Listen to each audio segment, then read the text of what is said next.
রাত 12টা কি 1:30টায় কবিতার খাতা খুলতেই বাইরে কি আমার নাম ধরে 3বার ডাকলো। গলা চিনতে ভুল হবার কথা নয়। তবু একবার কেঁপে উঠি, এই তো তার আসবার সময়। বরাবরই তো সে রাত্রের উঠোনে পদাঘাত করে এসেছে। দুনিয়ার সমস্ত পুলিশ তাকে কুর্নিশ করে, রিক্সাওয়ালারা ঠুন ঠুন শব্দে হুল্লোড় তোলে। গ্যারাজমুখী ফাঁকা দোতলা বাসের ড্রাইভার তার সঙ্গে এক বোতল থেকে চুমুক দেয়। উঠে গিয়ে বারান্দায় উঁকি মেরে বলি, শক্তি চলে এসো, দরজা খোলা আছে। খাকি প্যান্ট ও কালো জামা, মাথার চুল সাদা, মুঠোয় সিগারেট ধরা। শক্তি একটু একটু দুলছে। জ্যোৎস্না ছিন্ন ভিন্ন করে হেসে উঠল, ঠিক যেমন রূপনারায়ণ নদীর তীরে দুরন্ত ছোটাছুটির সময় হেসেছিল, ঠিক যেমন হেসেডির বাংলোয় সর্বনাশ তুচ্ছ করে হেসেছিল। মুখ তুলে বলল, কবিতা লিখছিলে সুনীল? না, লিখো না, লিখো না। আমি লিখছি না, তুমিও লিখবে না।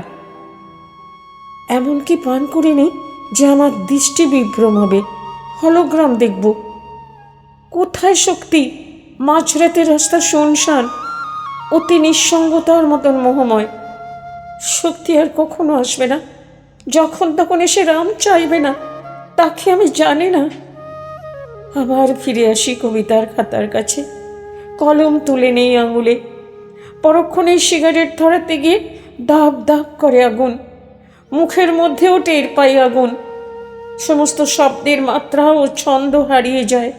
সাদা পৃষ্ঠা জল জল করে। শক্তি নেই।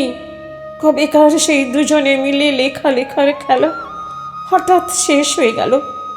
আমি চুপ করে বসে থাকি। রাত্রি ঝরে পড়ে, যেন উঠছে আমাদের লেখাগুলির ছিন্ন পাতা। আমি চুপ করে বসে থাকি। সাদা দেওয়াল কানে তালা লাগিয়ে দিচ্ছে স্তব্ধতার বাজনা। খাকি প্যান্ট ও কালো জামা, সাদা চুল, মুঠোয় সিগারেট ধরা।